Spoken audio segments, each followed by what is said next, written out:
হে hello everyone, আবারও আমার আর একটি নতুন ভিডিও তোমাদের সকলকে জানাচ্ছি স্বাগত। সবাইকে তার আগে জানিয়ে দিই গুড মর্নিং, শুভ সকাল। সকালটা অনেক অনেক ভালো কাটুক। ব্রাশ টারাশ করেই আমি বসে গেছি ছাতু গুলতে। গাইস, আমার দুই মেয়েকে আমি এইটাই অভ্যাস করিয়েছি, মানে ওদের মুখে অন্নপ্রাশন হয়ে যাওয়ার পর থেকেই, ওদের ঘুম থেকে ওঠার পরেই ওদের এক গ্লাস করে ছাতু দিই। তো ছোটো সোনা উঠে পড়েছে ঘুম থেকে, বড় সোনাও ঘুম থেকে উঠে পড়েছে, সেই জন্য আমি ছাতু গুলতে লেগে গেছি ব্রাশ করেই, দেখতেই পাচ্ছ বন্ধুরা।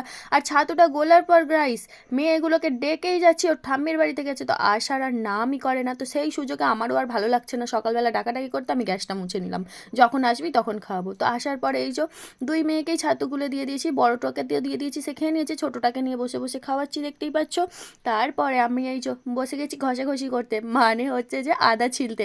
আমাদের প্রত্যেক দিনই হচ্ছে রেড টি খাওয়া হয়, সেই জন্য আদা দিয়ে একটু বানিয়ে নিলাম। এই যে আমাদের সকালবেলার ব্রেকফাস্ট, চা আর বিস্কুট জল। কে খাবে? চলে এসো বন্ধুরা। তারপরে একটু এই যে ঝটপট করে কাজে বসে গেলাম, কাজটা ফিনিশিং হয়েই এসছে, একটু টিকিগুলো করে দিলেই হয়ে যাবে। তার জন্য একটু কাজটা করে নামিয়ে দিলাম, দেওয়ার পরে এই যে কাদা মাটি নিয়ে খেলা করছি। গাইস, কে খেলবে বলো তো? ছোটোবেলায় খেলেছি, ওই জন্য এখন বসে বসে আবার কাদা মাটি নিয়ে খেলতে শুরু করে দিয়েছি। না গাইস, আমি উনুনটা নাতা দেবো। উনুনটা কীরকম ফাটাফুটি হয়েছিল, সেই জন্য একটু কাদামাটি করে উনুনটাকে ভালো করে সুন্দর করে একদম করে নিচ্ছি। যে কোনো জিনিস একটু যত্ন করলে তার সৌন্দর্য আলাদা গাইস। সে তুমি পরিশ্রম হবে বলে আর কোনো জিনিসকে সুন্দর করে রাখবে না, সেটা কি আর হয়? আমার উনুনটা বেশ ভালোই লাগছিল, আর এই জলটা বেঁচে গিয়েছিল উনুনটা বানানোর পর, তো গাছগুলোর মধ্যে দিয়েই দিলাম। কোনো কিছুই নষ্ট না, বুদ্ধি থাকলে বুড়ো দাদুরও বিয়ে দেওয়া যায়। জলটাকে ফেলবো কেন, গাছের গোড়াতেই দিয়ে দিলাম, গাছগুলোও জল পেয়ে গেল। ঠাকুরের ফুল কামাই যাবে তো আমার এই কাঁচা বন্ধ যাবে না। যাদের বাড়িতে ছোট বাচ্চা আছে আর চার চারটে মানুষের জামা কাপড়, প্রত্যেক দিন তো আমার এক বালতি করে বেরোবেই। চারজনের চারটে জিনিস বেরোলেও এক বালতি ভর্তি হয়ে যায়, এরকমভাবেই চলতে থাকছে। তো জামা কাপড়গুলো বাড়িতে মেখে নিয়ে ঘাট থেকে কেচে এনেছি, আনার পরে এই যে দেখতেই পাচ্ছ মেশিনের গতিতে আমি জামা কাপড়গুলো মিলে দিচ্ছি গাইস। সব কাঠ জ্বালানো হয়ে যায়, আর এই নারকেল মানে সরি তাল কাঠগুলো না জ্বালানো যায় না, এগুলো গোটা গোটা উনুনের মধ্যে ঢোকে না কিছু না।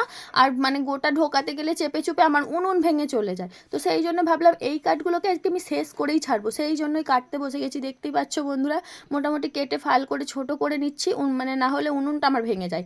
চাপাচাপি বেশি করতে গেলেই আমার উনুন ভেঙে ব্যাস হাঁ হয়ে যায়। তারপরে কাঠের উনুনে বসিয়ে দিলাম গাইস ভাত, দেখতেই পাচ্ছ। ভাতটা হয়ে যাবার পর বসিয়ে দিয়েছিলাম আমি তরকারি।